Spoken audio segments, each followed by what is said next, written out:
تین طریقے ہیں اللہ تبارک و تعالیٰ کی نعمتوں کا شکر ادا کرنے کا. تین طریقے. جی تین طریقے صحیح. ہیں. ایک یہ ہے کہ انسان زبان سے اللہ کی نعمتوں کا شکر ادا کرتا ہے، اور دوسرا انسان دل سے اللہ تبارک و تعالیٰ کی دی ہوئی جو نعمتیں ہیں اس پر شکر ادا کرتا ہے، اور تیسرا اعضائے بدن سے اللہ تبارک و تعالیٰ کا شکر ادا کرتا ہے. اب دل سے کیسے کرتا ہے؟ علماء فرماتے ہیں کہ جب اللہ تبارک و تعالیٰ نے نعمتیں دی ہیں تو اللہ کی نعمتوں کو وہ فیل کرے، دل میں احساس کرے، اس کو فیل کرے اور پوشیدہ رکھے، اور دل میں یہ یقین جانے، اس کا دل اللہ کی طرف جھکا ہونا چاہیے کہ جو کچھ مجھے ملا ہوا یہ سارا کا سارا اللہ تبارک و تعالیٰ کی طرف سے ملا ہوا ہے. اب یہ لوگوں کے سامنے اس کا اظہار نہ کرے بلکہ یہ دل میں رکھے. اب دوسرا وہ ہے دل سے، زبان سے اقرار. زبان سے کیا ہے کہ وہ کلمات ادا کرے جو اظہار تشکر کے لیے مخصوص ہیں. جیسا کہ ہم کہتے ہیں کہ اللہ نے مجھے یہ چیز عطا فرمائی الحمدللہ، تو اسی طرح جو بھی اللہ نے ہمیں جو ہے وہ نعمتیں عطا فرمائی ہیں اس میں جو ہم الفاظ استعمال کرتے ہیں، جیسے الحمدللہ کہتے ہیں، یا اپنی لینگویج میں ہم کہتے ہیں اللہ کا شکر ہے، یا ہر شخص جو ہے وہ اپنی لینگویج میں بات کر رہا ہوتا ہے، اللہ کا شکر ادا کر رہا ہوتا ہے اپنی طریقے سے، تو وہ جو الفاظ ہوتے ہیں وہ زبان کے ذریعے سے شکر ادا کر رہا ہوتا ہے.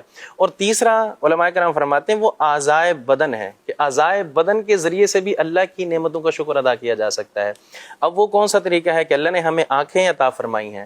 اب اللہ نے جو ہمیں اعضاء عطا فرمائے، ان اعضاء کو گناہوں سے بچاتے ہوئے نیکیوں میں ہم جو ہے وہ صرف کریں، نیکیوں کے اندر استعمال کریں. اللہ نے آنکھیں عطا فرمائی ہیں، اس سے جو ہے وہ ہم اگر کسی مسلمان کے عیب دیکھیں تو ہم اس عیب کو چھپا لیں، یہ آنکھوں کا شکر ہے.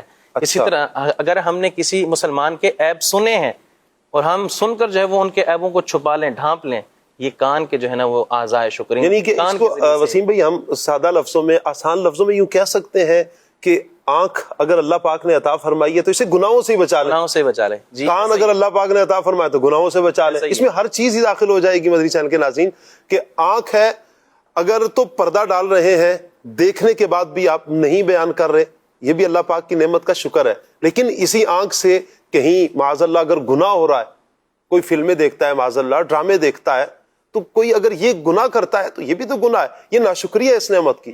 کوئی حرام سنتا ہے، گانے سنتا ہے، غیبتیں سنتا ہے، اور اس میں اس کو سکون ملتا ہے، معاذ اللہ لذت ملتی ہے، سکون تو نہیں ہے، لذت ملتی ہے اس کو، چونکہ گناہوں کی بھی ایک لذت ہے، اس کا بھی ایک ٹیسٹ ہے. اگر کوئی اس طرح کا یہ لت لگ چکی ہے تو یہ بھی تو ناشکری ہے نا نعمت کی. تو اسی طرح اگر وسیم بھائی یہ جو نعمت ہے اگر ہم اسے یہی کہہ دیں کہ گناہوں سے بچا لیں اپنے آپ کو. اچھا، اس میں یہ نعمت کے شکر کا سب سے ادنا درجہ ہے. اچھا، ادنا درجہ یہ ہے کہ اپنے اعضاء کو جو ہے وہ گناہوں سے بچا لے، اور اعلیٰ درجہ کیا ہے کہ گناہوں سے بھی بچائے اور اللہ کے عبادات کے اندر اس کے احکامات کو بجا لانے کے لیے اپنے اعضاء کو استعمال کرے. کیا بات ہے، یہ سب سے اعلیٰ درجہ ہے. ادنا درجہ جو آپ فرما رہے ہیں نا کہ ادنا درجہ سب سے کم یہی ہے کہ اللہ نے جو ہمیں نعمتیں دی ہیں اس کا ہم جو ہے غیر جگہ استعمال نہ کریں، اللہ کی نافرمانی میں استعمال نہ کریں، اللہ کی مخالفت میں اس کے، یعنی ہمارا بدن وہاں نظر نہ آئے جہاں رب کی رضا نہیں ہے، جہاں اللہ کی مرضی نہیں ہے، جہاں اللہ کا حکم نہیں ہے.